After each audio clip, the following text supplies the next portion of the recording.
Brunner. Actos de significado. El estudio apropiado del hombre. Quiero comenzar adoptando como punto de partida la revolución cognitiva.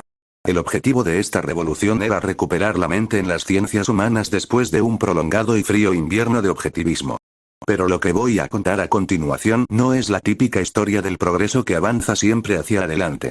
Porque, al menos en mi opinión, actualmente esa revolución se ha desviado hacia problemas que son marginales en relación con el impulso que originalmente la desencadenó. De hecho, se ha tecnicalizado de tal manera que incluso ha socavado aquel impulso original. Esto no quiere decir que haya fracasado, ni mucho menos, puesto que la ciencia cognitiva se encuentra sin duda entre las acciones más cotizadas de la bolsa académica. Más bien, puede que se haya visto desviada por el éxito, un éxito cuyo virtuosismo técnico le ha costado caro. Algunos críticos sostienen incluso, quizá injustamente, que la nueva ciencia cognitiva, la criatura nacida de aquella revolución, ha conseguido sus éxitos técnicos al precio de deshumanizar el concepto mismo de mente que había intentado reinstaurar en la psicología, y que, de esta forma, ha alejado a buena parte de la psicología de las otras ciencias humanas y de las humanidades. En breve me extenderé más sobre estas cuestiones. Pero, antes de seguir adelante, quiero explicar cuál es el plan de este capítulo y de los que vienen a continuación. Una vez echada una mirada retrospectiva a la revolución, quiero pasar directamente a hacer una exploración preliminar de una nueva revolución cognitiva, que se basa en un enfoque más interpretativo del conocimiento cuyo centro de interés es la construcción de significados. Este enfoque ha proliferado durante los últimos años en la antropología, la lingüística, la filosofía, la teoría literaria, la psicología, y da la impresión de que en cualquier parte a la que miremos hoy en día tengo la sospecha de que este vigoroso crecimiento es un esfuerzo por recuperar el impulso original de la primera revolución cognitiva. En capítulos posteriores, intentaré desarrollar este esquema preliminar con algunos ejemplos concretos de investigaciones situadas en las fronteras entre la psicología y sus vecinos de las humanidades y las ciencias sociales, investigaciones que recuperan aquello a lo que me he referido como el impulso originario de la revolución cognitiva. Pero, para empezar, voy a contarles sobre qué creíamos yo y mis amigos que trataba la revolución allá a finales de los años 50. Creíamos que se trataba de un decidido esfuerzo por instaurar el significado como el concepto fundamental de la psicología, no los estímulos y las respuestas, ni la conducta abiertamente observable, ni los impulsos biológicos y su transformación, sino el significado. No era una revolución contra el conductismo, animada por el propósito de transformarlo en una versión más adecuada que permitiese proseguir con la psicología añadiéndole un poco de mentalismo. Edward Tolman ya lo había hecho, con escasos resultados. 4 Era una revolución mucho más profunda que todo eso. Su meta era descubrir y describir formalmente los significados que los seres humanos creaban a partir de sus encuentros con el mundo, para luego proponer hipótesis acerca de los procesos de construcción de significado en que se basaban.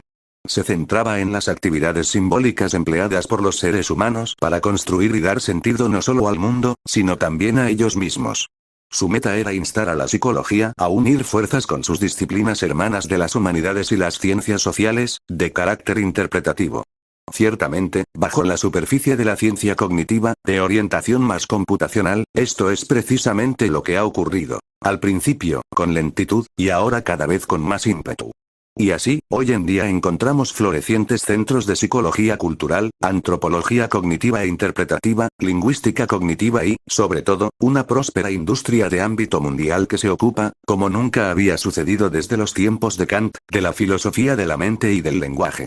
Probablemente sea un signo de los tiempos el que las dos personas encargadas de pronunciar las Jerusalem Harvard Lectures del año académico 1989-90 fuésemos representantes precisamente de esta tradición. El profesor Geertz, en el ámbito de la antropología, y yo mismo, en el de la psicología. La revolución cognitiva, tal y como se concibió originalmente, venía a exigir prácticamente que la psicología uniera fuerzas con la antropología y la lingüística, la filosofía y la historia, incluso con la disciplina del derecho. No es sorprendente y, desde luego no fue una casualidad, el que en aquellos primeros años el comité asesor del Centro de Estudios Cognitivos de Harvard estuviera compuesto por un filósofo, W. Quine, un historiador del pensamiento, H. Stuart Hughes, y un lingüista, Roman Jacobson. O que entre los miembros del centro hubiera casi tantos filósofos, antropólogos y lingüistas como psicólogos propiamente dichos, entre otros, exponentes del nuevo constructivismo como Nelson Gottman. Y por lo que se refiere al derecho, tengo que decir que varios miembros distinguidos de esa facultad acudían ocasionalmente a nuestros coloquios. Uno de ellos, Paul Freund, reconoció que acudía porque le parecía que en el centro estábamos interesados en cómo afectan las reglas como las de la gramática, más que leyes científicas, a la acción humana, y, en resumidas cuentas, ese es también el objeto de la jurisprudencia 5. Creo que a estas alturas debería haber quedado totalmente claro que lo que pretendíamos no era reformar el conductismo sino sustituirlo. Como dijo algunos años después mi colega George Miller, colgamos en la puerta nuestro nuevo credo y esperamos a ver qué pasaba.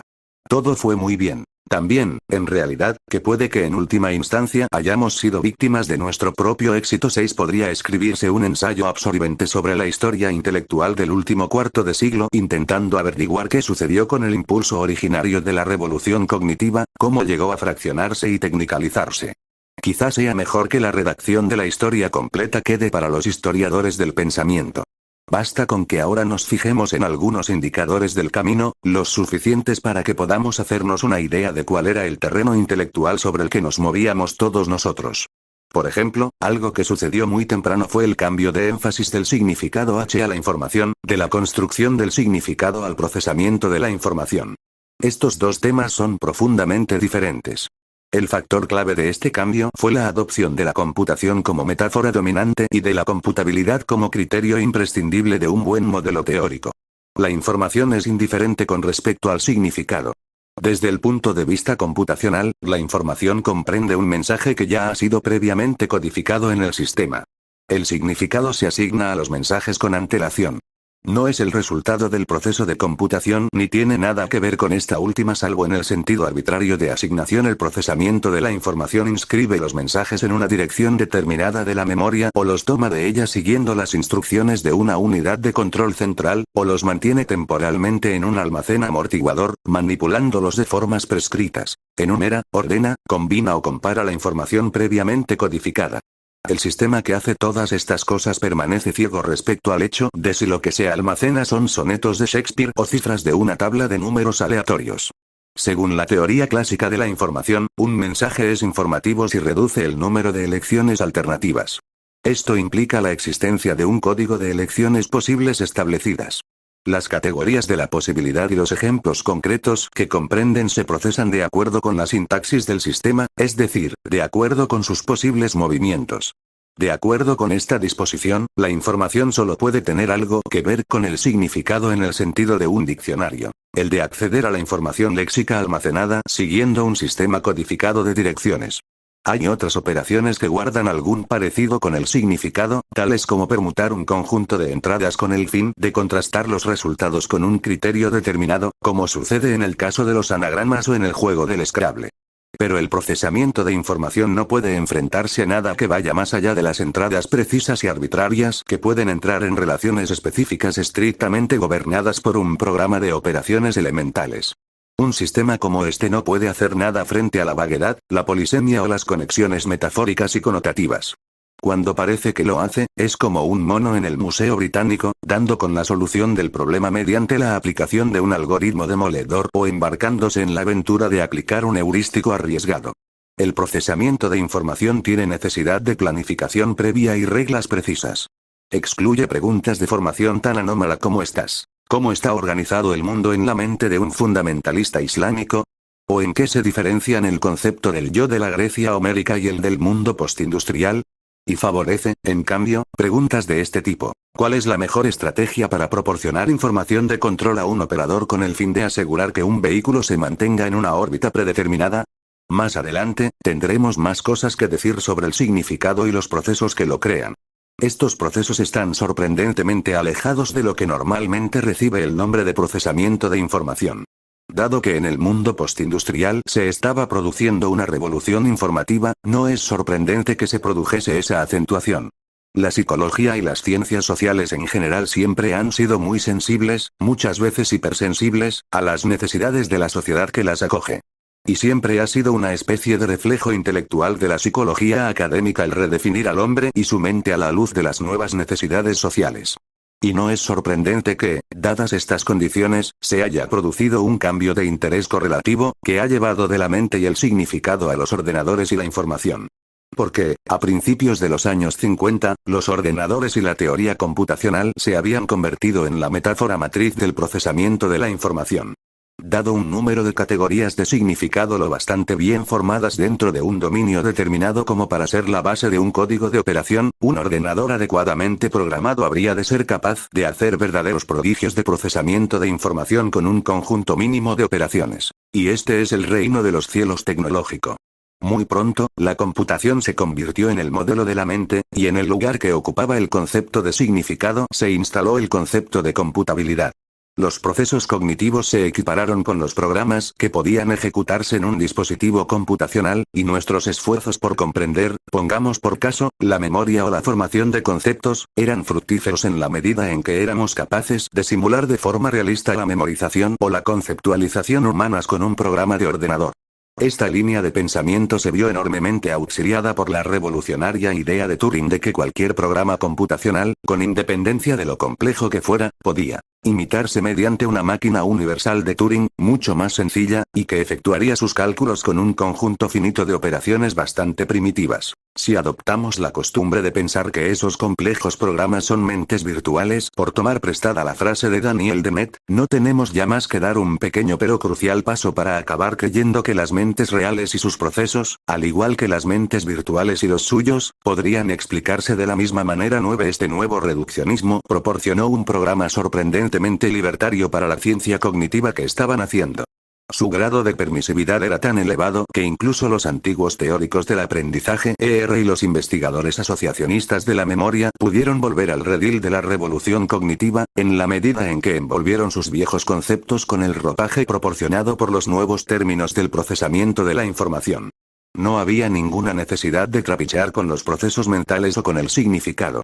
El lugar de los estímulos y las respuestas estaba ocupado ahora por la entrada, input, y la salida, output, en tanto que el refuerzo se veía lavado de su tinte afectivo, convirtiéndose en un elemento de control que retroalimentaba al sistema, haciéndole llegar información sobre el resultado de las operaciones efectuadas. En la medida en que hubiese un programa computable, había mente. Al principio, esta especie de retruécano de la mente no pareció provocar el tradicional pánico antimentalista entre unos conductistas aparentemente conversos.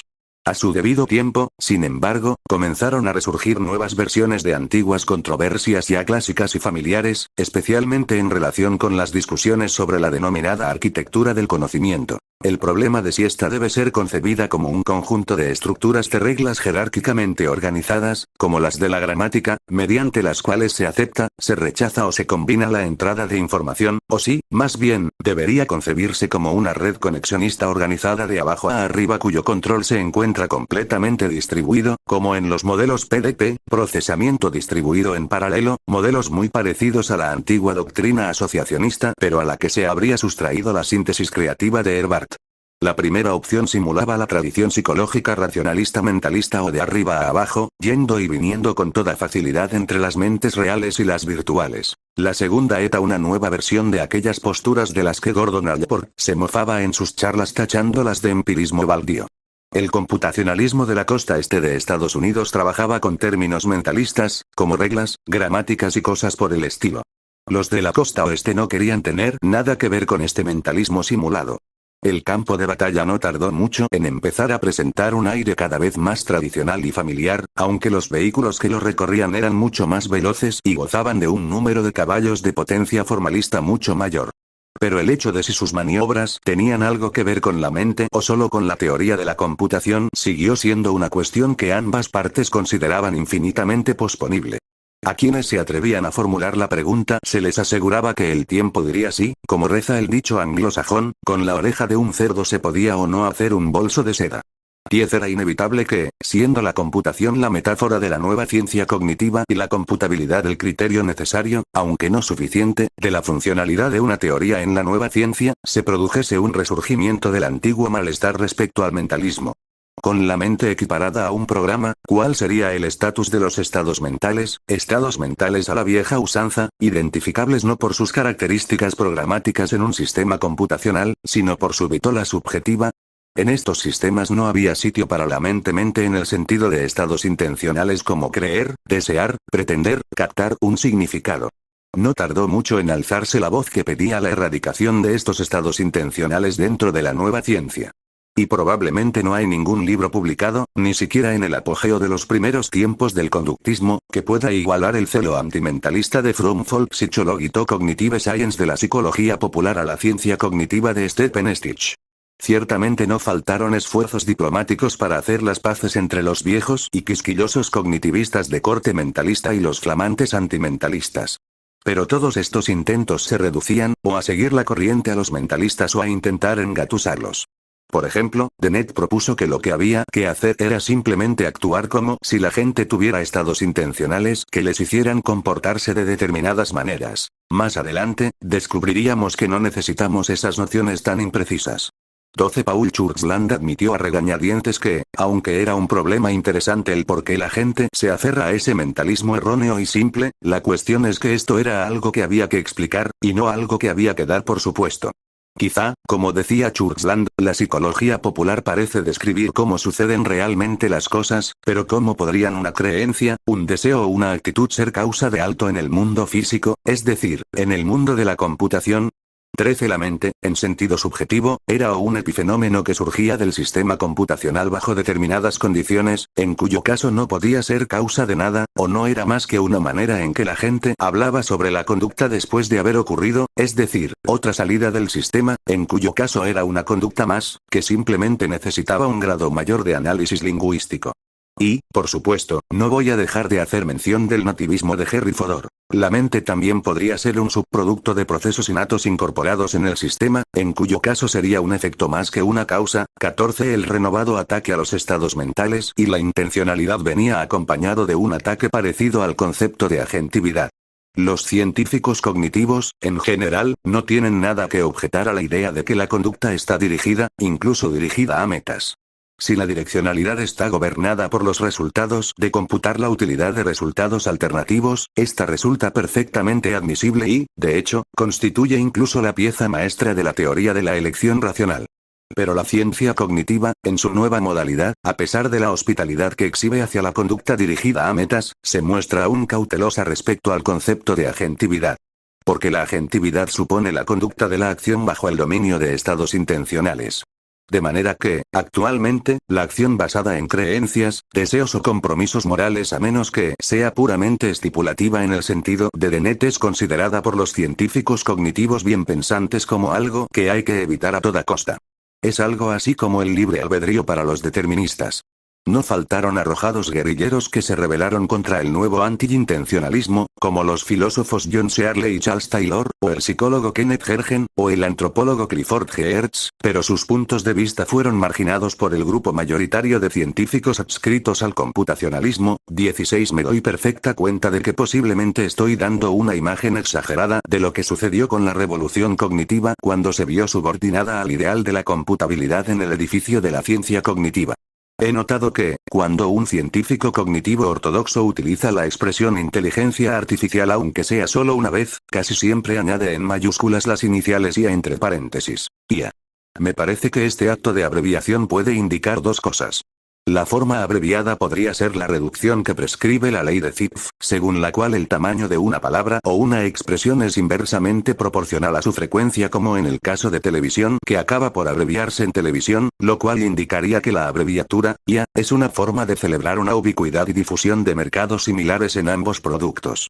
Lo que proclaman con orgullo las iniciales IA es que son aplicables a todos los artefactos mentaloides, incluso a la mente misma, si consideramos que esta no es más que otro artefacto, un artefacto que responde a las leyes de la computación.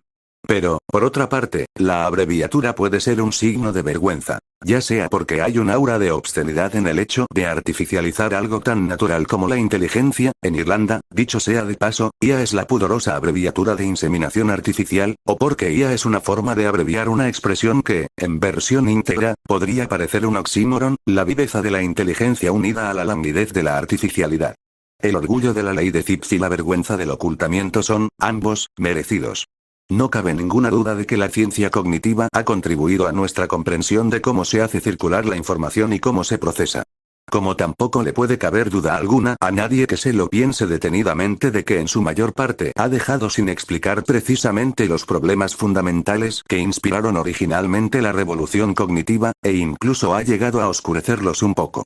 Por eso, vamos a volver a la cuestión de cómo puede construirse una ciencia de lo mental en torno al concepto de significado y los procesos mediante los cuales se crean y se negocian los significados dentro de una comunidad. Segundo, comencemos por el concepto mismo de cultura, especialmente su papel constitutivo. Lo que era obvio desde el primer momento era quizá demasiado obvio para ser apreciado en su totalidad, al menos por nosotros, los psicólogos, que tenemos el hábito y la tradición de pensar desde puntos de vista más bien individualistas. Los sistemas simbólicos que los individuos utilizaban al construir el significado eran sistemas que estaban ya en su sitio, que estaban ya allí, profundamente arraigados en el lenguaje y la cultura. Constituían un tipo muy especial de juego de herramientas comunal, cuyos utensilios, una vez utilizados, hacían del usuario un reflejo de la comunidad. Los psicólogos nos concentrábamos en estudiar cómo adquirían los individuos estos sistemas, cómo los hacían suyos, más o menos igual que podríamos preguntarnos cómo adquirían los organismos en general sus adaptaciones especializadas al entorno natural. Incluso nos sentíamos interesados, una vez más, de forma individualista, por la disposición innata y específica del hombre para el lenguaje. Pero con pocas excepciones, entre las que hay que destacar a Vygotsky, no prestamos atención al impacto que la utilización del lenguaje tenía sobre la naturaleza del hombre como especie.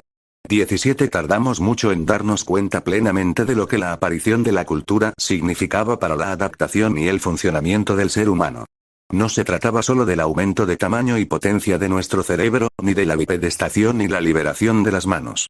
Estos no eran más que pasos morfológicos de la evolución que no habrían tenido demasiada importancia si no fuera por la aparición simultánea de sistemas simbólicos compartidos, de formas tradicionales de vivir y trabajar juntos. En una palabra, de la cultura humana. El Rubicón de la evolución humana se cruzó cuando la cultura se convirtió en el factor principal a la hora de conformar las mentes de quienes vivían bajo su férula. Como producto de la historia más que de la naturaleza, la cultura se había convertido en el mundo al que teníamos que adaptarnos y en el juego de herramientas que nos permitía hacerlo. Una vez cruzada la línea divisoria, ya no podía hablarse de una mente natural que se limitaba a adquirir el lenguaje como un accesorio. Ni podía hablarse de la cultura como afinadora o moduladora de las necesidades biológicas. Como dice Clifford Geertz, sin el papel constitutivo de la cultura somos monstruosidades imposibles, animales incompletos, sin terminar, que nos completamos o terminamos a través de la cultura. 18 Estas conclusiones son actualmente banales en la antropología, pero no en la psicología. Hay 3 buenas razones para mencionarlas ahora, al principio mismo de nuestra exposición. La primera es una cuestión metodológica de hondo calado. El argumento constitutivo, la participación del hombre en la cultura y la realización de sus potencialidades mentales a través de la cultura hacen que sea imposible construir la psicología humana basándonos solo en el individuo. Como mi colega de hace tantos años, Clyde Clucon, decía con insistencia, los seres humanos no terminan en su propia piel, son expresión de la cultura.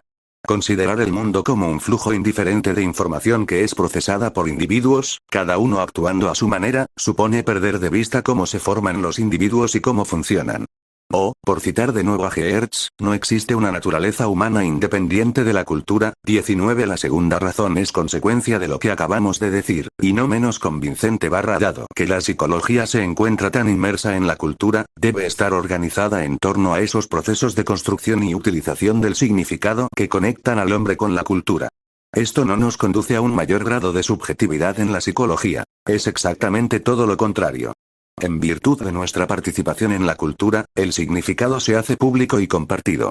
Nuestra forma de vida, adaptada culturalmente, depende de significados y conceptos compartidos, y depende también de formas de discurso compartidas que sirven para negociar las diferencias de significado e interpretación. Como intentaré describir en el capítulo 3, el niño no entra en la vida de su grupo mediante la ejercitación privada y autista de procesos primarios, sino como participante en un proceso público más amplio en el que se negocian significados públicos. Y, en este proceso, los significados no le sirven de nada a menos que consiga compartirlos con los demás. Incluso fenómenos aparentemente tan privados como los secretos, que también son en sí mismos una categoría culturalmente definida, una vez revelados, resultan ser públicamente interpretables e incluso banales, exactamente igual de estructurados que cuestiones admitidas abiertamente.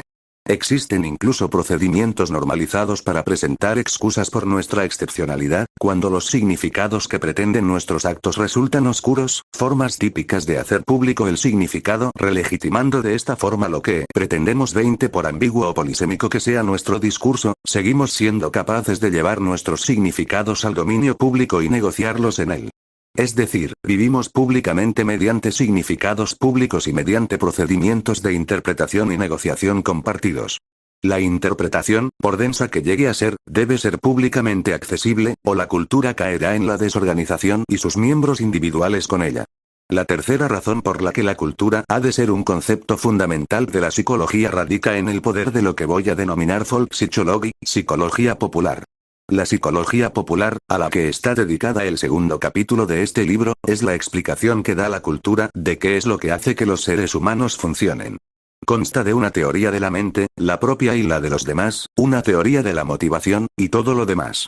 Debería llamarla etnopsicología por el paralelismo terminológico con expresiones como etnobotánica, etnofarmacológico y esas otras disciplinas indígenas que terminan por ser desplazadas por el conocimiento científico. Pero la psicología popular, aunque cambie, nunca se ve sustituida por paradigmas científicos. Y ello se debe a que la psicología popular se ocupa de la naturaleza, causas y consecuencias de aquellos estados intencionales, creencias, deseos, intenciones, compromisos despreciados por el grueso de la psicología científica en su esfuerzo por explicar la acción del hombre desde un punto de vista que esté fuera de la subjetividad humana, lo que Thomas Nagel denominaba, en feliz expresión, el punto de vista de ninguna parte.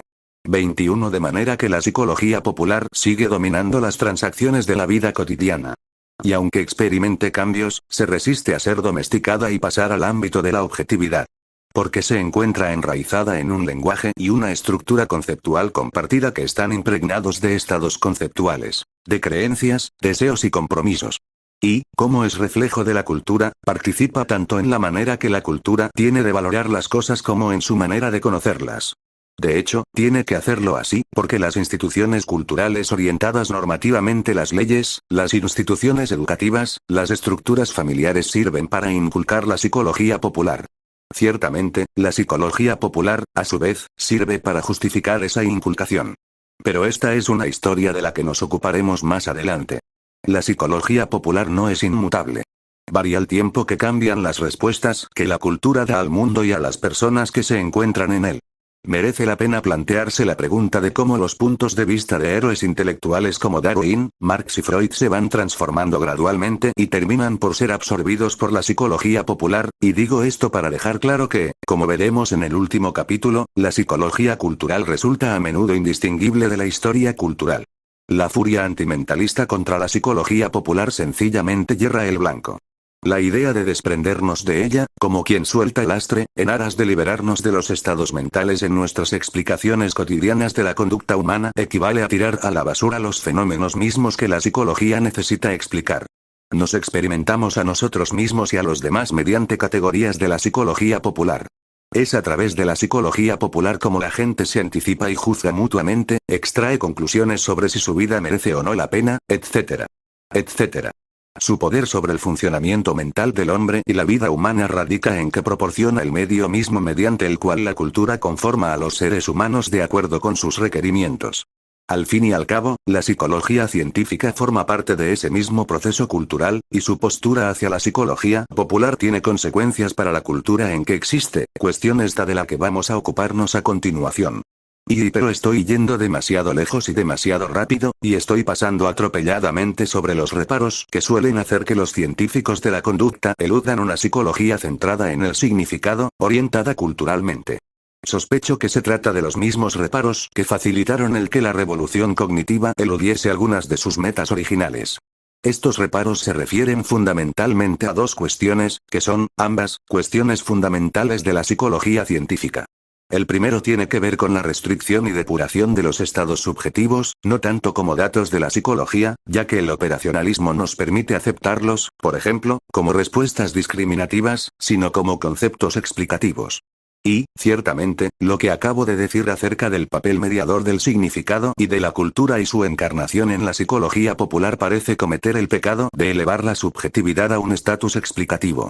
Los psicólogos nacimos en el positivismo y no nos gustan las nociones relativas a estados intencionales, tales como la creencia, el deseo o las intenciones, como explicaciones. El otro reparo se refiere al relativismo y el papel de los universales. Una psicología basada en la cultura suena como si inevitablemente tuviera que atascarse en el cenagal del relativismo, precisando una teoría psicológica distinta para cada cultura que estudiemos. Voy a ocuparme de cada uno de estos dos reparos por turno. En mi opinión, buena parte de la desconfianza que provoca el subjetivismo de nuestros conceptos explicativos tiene que ver con la supuesta discrepancia que existe entre lo que las personas dicen y lo que hacen de verdad. Una psicología sensible a la cultura, especialmente si otorga un papel fundamental a la psicología popular como factor mediador, está y debe estar basada no solo en lo que hace la gente, sino también en lo que dicen que hacen, y en lo que dicen que los llevó a hacer lo que hicieron. También se ocupa de lo que la gente dice que han hecho los otros y por qué. Y, por encima de todo, se ocupa de cómo dice la gente que es su mundo. Desde el rechazo de la introspección como método fundamental de la psicología, hemos aprendido a considerar que esos relatos verbales no son de fiar, incluso que, de alguna extraña manera filosófica, no son verdad.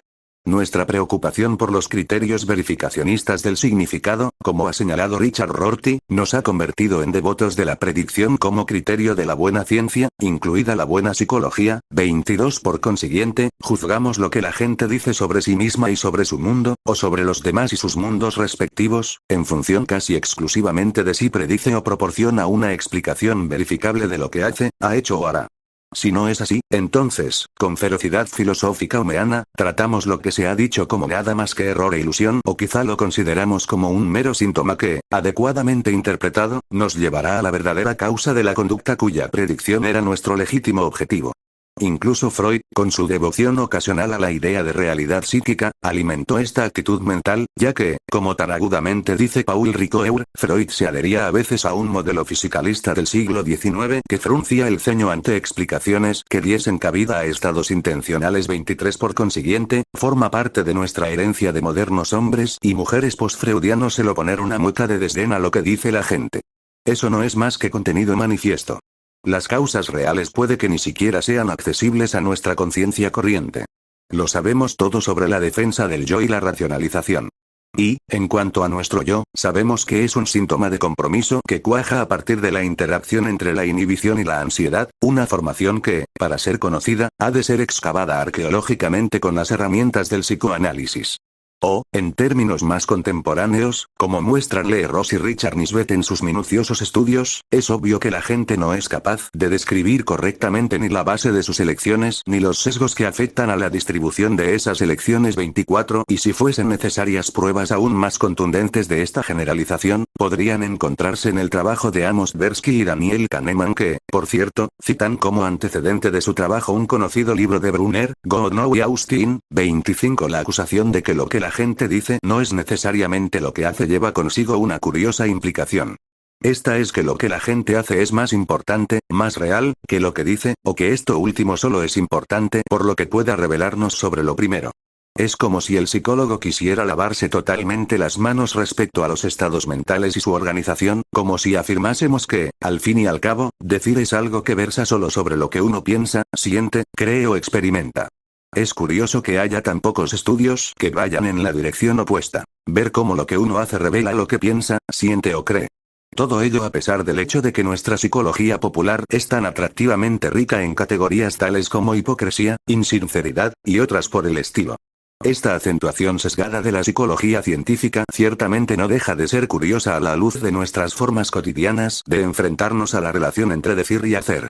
Para empezar, cuando alguien actúa de una manera ofensiva, lo primero que hacemos para enfrentarnos a esta situación es averiguar si lo que parece que ha hecho es lo que pretendía hacer realmente. Es decir, intentamos enterarnos de si su estado mental, tal y como se pone de manifiesto por lo que nos dice, está o no de acuerdo con sus obras, tal y como se ponen de manifiesto en lo que ha hecho. Y si la persona nos dice que lo ha hecho sin querer, la exoneramos de culpa.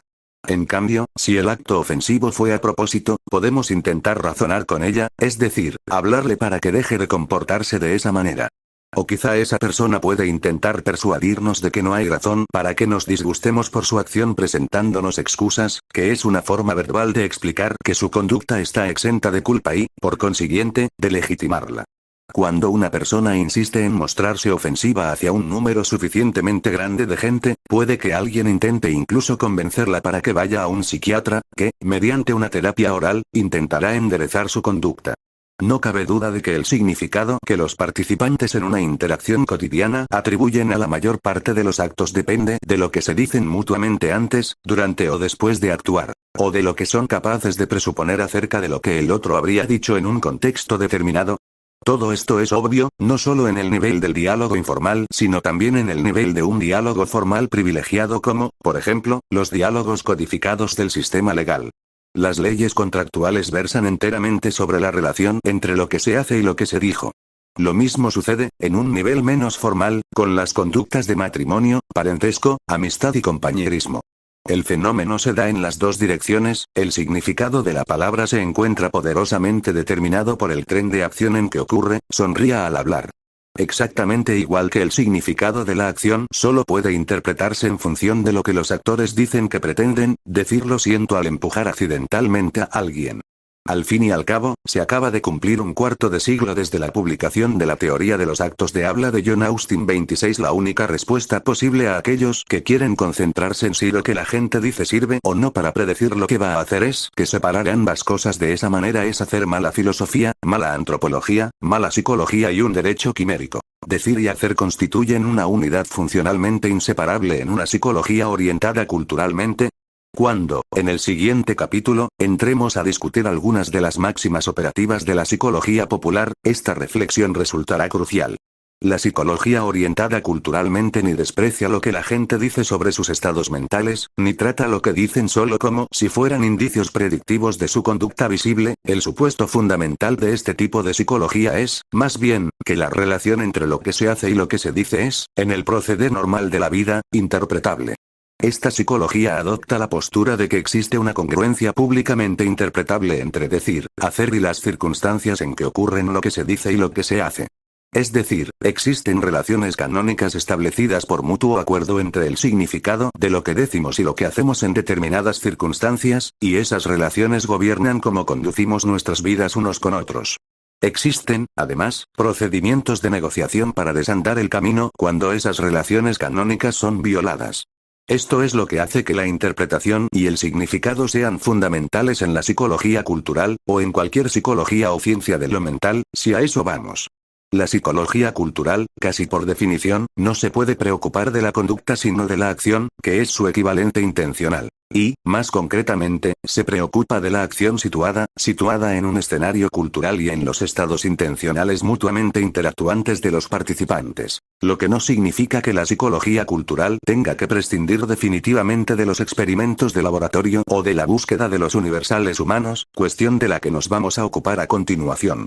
He propugnado que la psicología deje de intentar liberarse del significado en su sistema de explicación. Las personas y las culturas que son su objeto de estudio están gobernadas por significados y valores compartidos.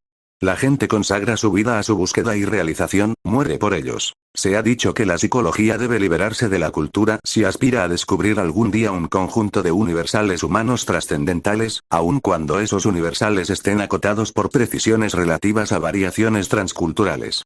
27. Voy a sugerir una manera de concebir los universales humanos que es coherente con la psicología cultural y que, sin embargo, elude tanto las indeterminaciones del relativismo como las trivialidades de la psicología transcultural. La psicología cultural no puede reducirse a una psicología transcultural que proporcione unos cuantos parámetros que permitan explicar la aparición de variaciones locales en las leyes universales de la conducta. Ni, como vamos a ver ahora mismo, nos condena a la elasticidad acomodaticia del relativismo. La solución del problema de los universales radica en denunciar una falacia, ampliamente difundida y bastante anticuada, heredada del siglo XIX por las ciencias humanas, que hace referencia a la relación entre biología y cultura. De acuerdo con esta idea, la cultura vendría a ser una especie de capa superpuesta sobre la naturaleza humana, que estaría determinada biológicamente. Se daba por supuesto que las causas de la conducta humana radicaban en ese sustrato biológico. En cambio, lo que yo me propongo sostener es que las verdaderas causas de la acción humana son la cultura y la búsqueda del significado dentro de la cultura, el sustrato biológico, los denominados universales de la naturaleza humana, no es una causa de la acción sino, como mucho, una restricción o una condición de ella. De la misma manera que el motor no es la causa por la que vamos en coche al supermercado para hacer la compra del fin de semana, nuestro sistema reproductor biológico no es la causa que, casi infaliblemente, hace que nos casemos con alguien de nuestra propia clase social, nuestro mismo grupo étnico, etc. Admitiendo, por supuesto, que sin el motor no podríamos desplazarnos en coche hasta el supermercado y que, quizá, tampoco habría matrimonios en ausencia de un sistema reproductor. Pero la palabra restricción es una manera demasiado negativa de abordar la cuestión. Las limitaciones de origen biológico que operan sobre el funcionamiento humano son también retos a la invención cultural.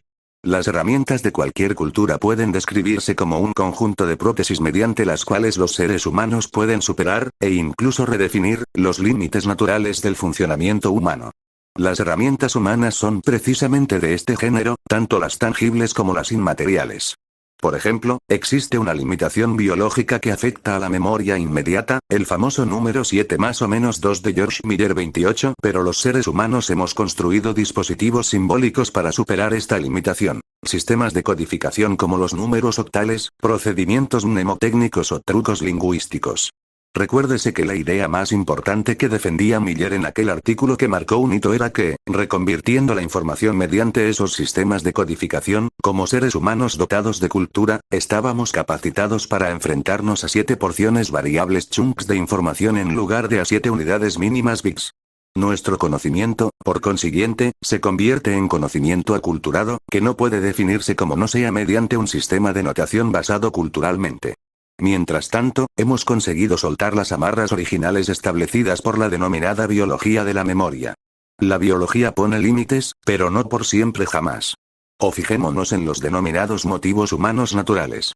Sería del género tonto negar que a la gente le entra hambre o se excita sexualmente, o que hay un sustrato biológico sobre el que se asientan esos estados. Pero el compromiso de los judíos devotos de ayunar durante el Yom Kippur, o el de los musulmanes creyentes de respetar el Ramadán, escapa totalmente a cualquier disertación sobre la fisiología del hambre. Y el tabú del incesto posee un poder y una capacidad prescriptiva que no se encuentran en las gonadotropinas. Ni el compromiso cultural de consumir ciertas comidas o comer en determinadas ocasiones puede reducirse a un proceso de conversión de impulsos biológicos en preferencias psicológicas. Nuestros deseos y las acciones que realizamos en su nombre están mediados por medios simbólicos. Como dice Charles Taylor en su último y espléndido libro, Sources of the Self, un compromiso no es simplemente una preferencia.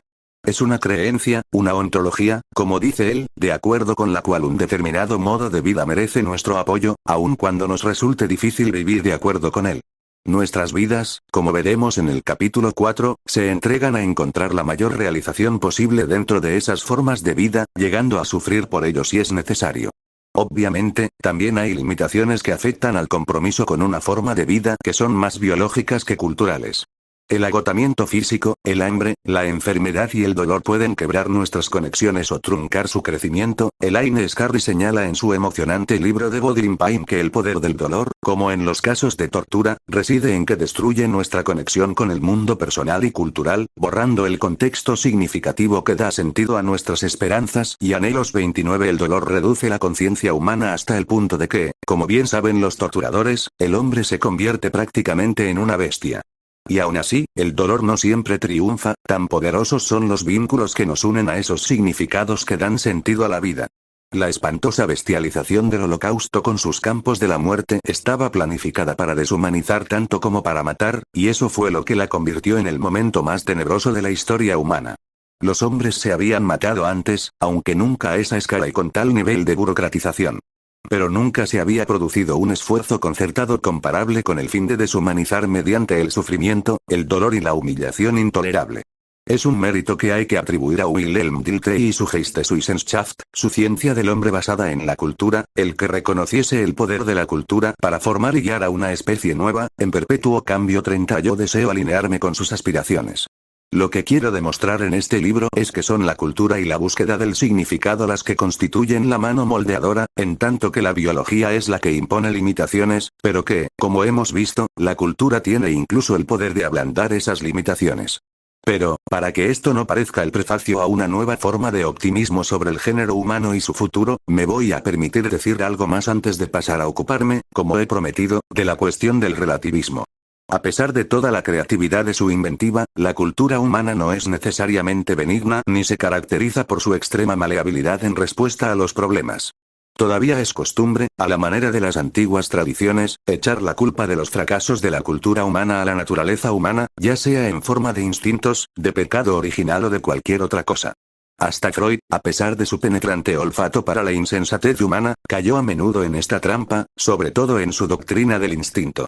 Pero no cabe la menor duda de que se trata de una forma conveniente y autocompasiva de disculparse. ¿Podemos realmente invocar nuestra herencia biológica para justificar, pongamos por caso, la agresiva burocratización de la vida que se produce en nuestros días, con la consiguiente erosión de nuestro sentido de la identidad y la compasión? Invocar a diablos biológicos o a Pedro Boquero es eludir nuestra responsabilidad por algo que hemos creado nosotros mismos a pesar de nuestro poder para construir culturas simbólicas y establecer las fuerzas institucionales necesarias para su ejecución, no parece que seamos muy expertos en enderezar el rumbo de nuestras creaciones hacia las metas que manifestamos desear. Haríamos mejor en cuestionar nuestra capacidad de construcción y reconstrucción de formas comunales de vida que invocar las deficiencias del genoma humano. Lo cual no quiere decir que las formas comunales de vida sean fáciles de cambiar, aun en ausencia de limitaciones biológicas. Se trata solo de dirigir nuestra atención al lugar adecuado, no sobre nuestras limitaciones biológicas sino sobre nuestra inventiva cultural. Y esto nos lleva inevitablemente al problema del relativismo.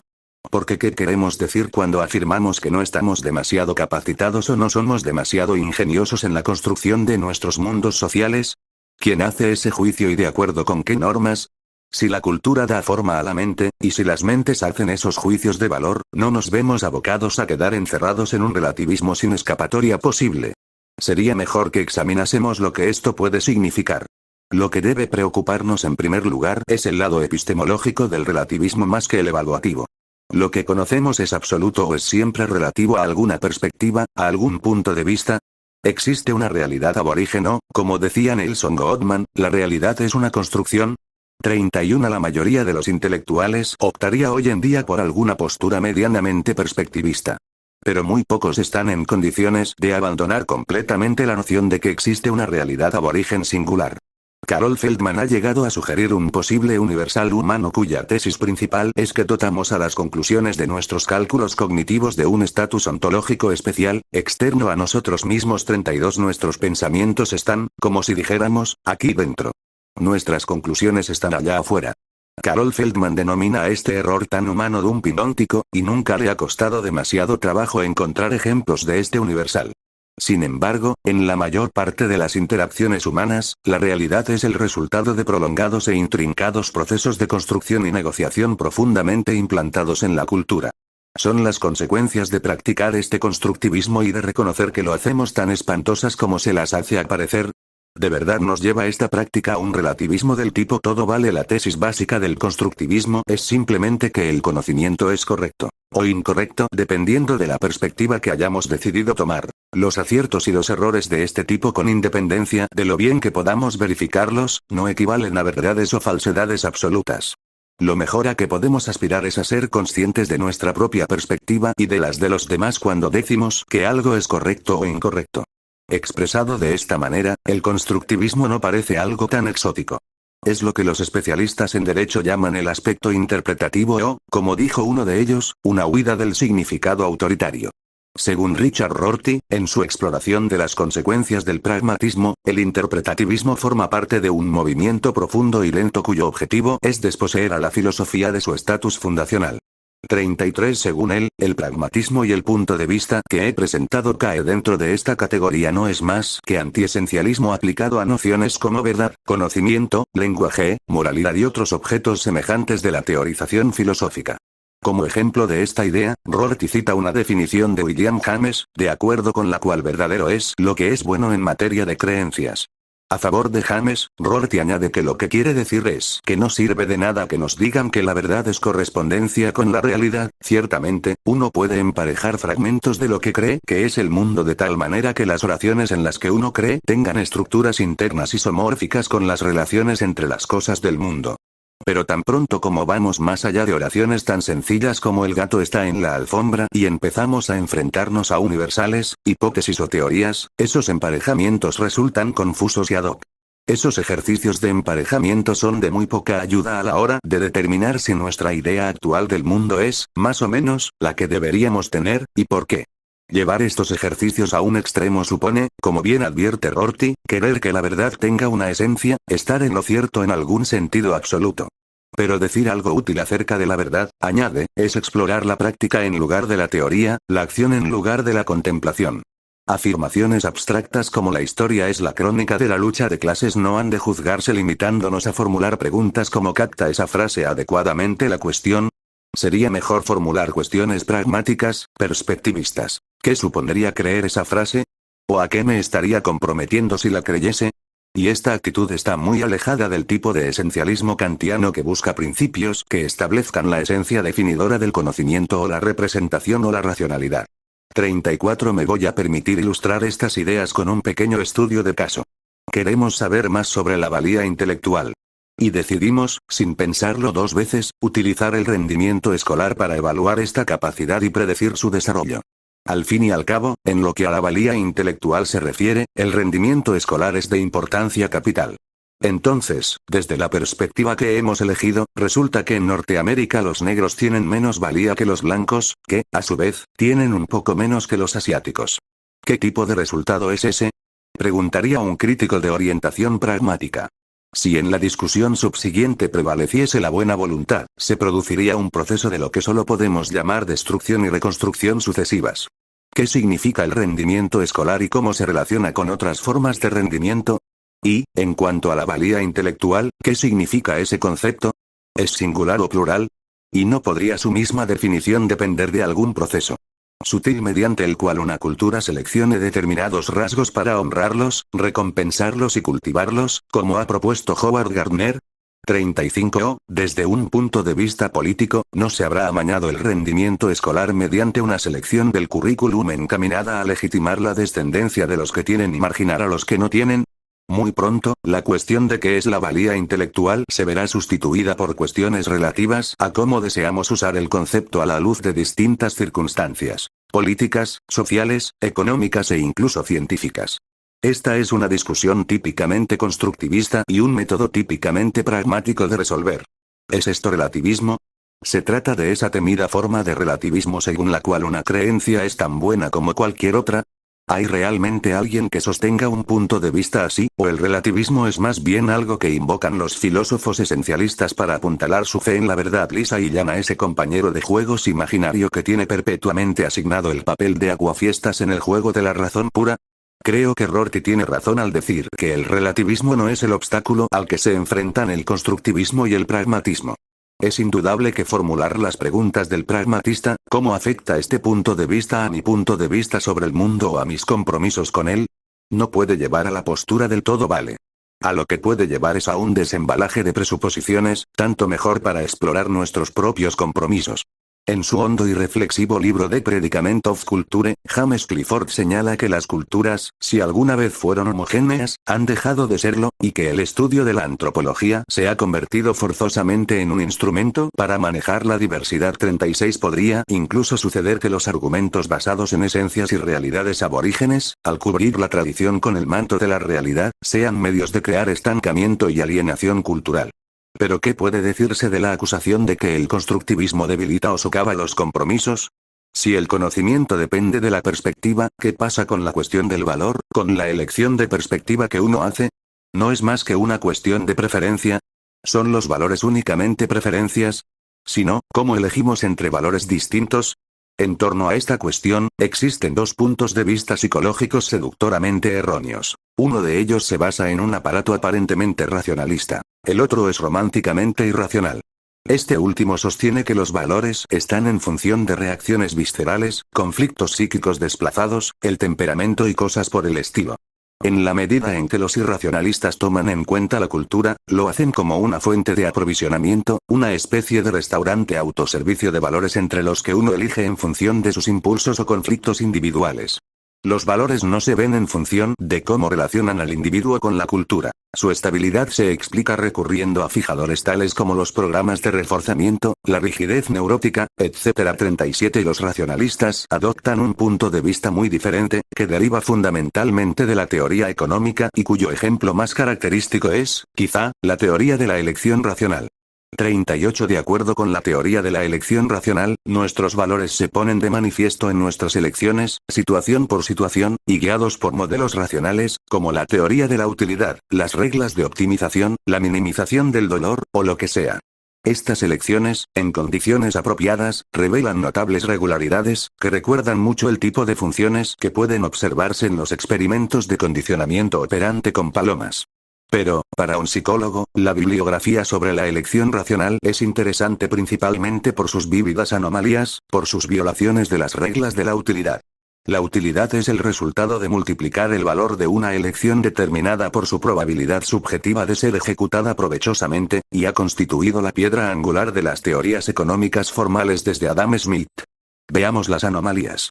Richard Ernstein, por ejemplo, describe una que tiene el divertido nombre de mejor por docenas, y que consiste en que se ha demostrado que la gente prefiere comprar abonos para la temporada de música aunque sepan que lo más probable es que solo vayan a la mitad de los conciertos. 39 La manera de afrontar esta anomalía es asignar al esnovismo o al compromiso o a la pereza un valor en la situación de elección.